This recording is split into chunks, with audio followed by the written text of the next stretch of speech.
Tropa de Elite 2. O inimigo agora é outro. É mais do que uma continuação.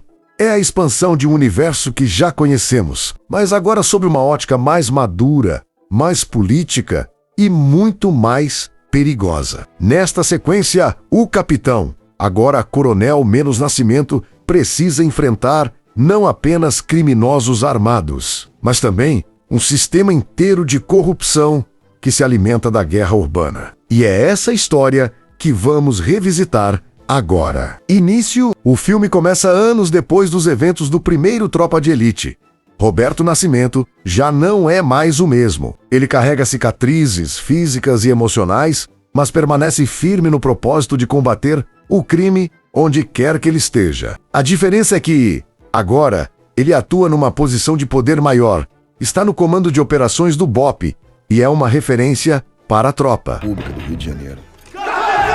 Mas também é uma figura polêmica dentro da estrutura política do Estado. Após uma operação envolvendo um sequestro dentro de um presídio, Nascimento toma uma decisão que muda sua carreira para sempre. A ação termina de forma sangrenta e o resultado causa enorme repercussão pública. Os defensores de direitos humanos denunciam abuso da força policial. E o principal crítico é o professor e ativista Diogo Fraga, menos um homem pacífico, idealista e que defende reformas sociais não repressivas. Por ironia do destino, Fraga se torna padrasto do filho de Nascimento, criando um elo pessoal inevitável entre os dois. A ascensão política do caos. Com a pressão da mídia e da opinião pública, Nascimento é afastado do BOPE.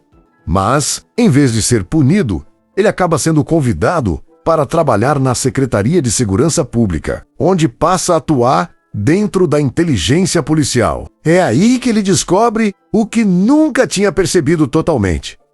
As facções do tráfico são apenas uma parte do problema. Há uma engrenagem muito maior movendo toda aquela violência, menos e ela tem gravata. Tem cargos públicos e tem muito dinheiro em jogo. Nascimento começa a perceber o surgimento das milícias. Grupos paramilitares formados por policiais, bombeiros e agentes corruptos que exploram os moradores de comunidades, cobrando taxas de proteção, vendendo serviços clandestinos e dominando o território pela força. Esses grupos crescem sem parar e, pior ainda, menos contam com o apoio de políticos que os usam para controlar votos e reforçar seu próprio poder. Aqui, o inimigo deixa de ser apenas o traficante armado.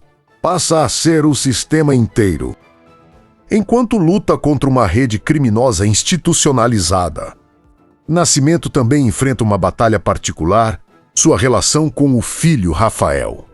O jovem, vivendo com a mãe e com o padrasto Fraga, vê no herói militar da infância uma figura distante, fria e aparentemente obcecada pelo trabalho. Isso corta Nascimento por dentro, embora ele raramente demonstre.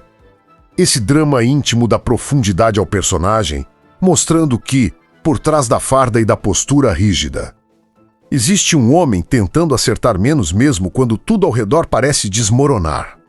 A parceria com Machas. Enquanto Nascimento atua nos bastidores do sistema, o capitão Machas, seu antigo parceiro do BOPE, continua na linha de frente. Ele luta contra traficantes e milicianos nas favelas e se torna o principal apoio de Nascimento dentro da tropa. Mas essa parceria sofre um golpe trágico quando Machas se envolve em um confronto armado que termina com a morte de um inocente, mais tarde revelado como parte de uma armação. Esse episódio é decisivo para que Nascimento enxergue a profundidade da corrupção. A partir daí, ele entra numa guerra pessoal, disposto a pôr abaixo toda a estrutura criminosa que cresce dentro da própria polícia. O sistema reage. Conforme Nascimento avança nas investigações, ele percebe que as milícias são apenas a ponta do iceberg. Existem políticos, empresários e autoridades de alto escalão lucrando com elas. Os bastidores da segurança pública se mostram tão violentos quanto as ruas.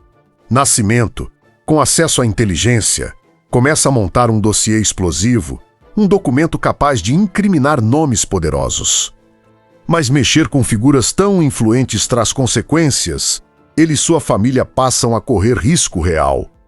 A narrativa ganha um tom quase conspiratório, mostrando como a engrenagem do poder faz de tudo para continuar funcionando. Não importa quantas vidas sejam destruídas no caminho. Fraga Menos, o grande crítico do BOPE, inicia carreira política, defendendo direitos humanos e atacando a corrupção policial. Apesar das diferenças ideológicas profundas entre ele e Nascimento, ambos acabam se aproximando ao perceber que lutam, cada um à sua maneira, contra o mesmo inimigo. É uma relação que começa marcada pela hostilidade, mas evolui para respeito mútuo. E é justamente essa convergência que incomoda o sistema. O ataque. O momento de virada do filme chega com um atentado planejado para eliminar Fraga. Ele se torna uma ameaça para os grupos criminosos enraizados no governo e a ordem é clara: silenciá-lo. Mas Nascimento, usando todas as suas conexões e sua experiência de combate, impede o ataque. O evento explode na mídia.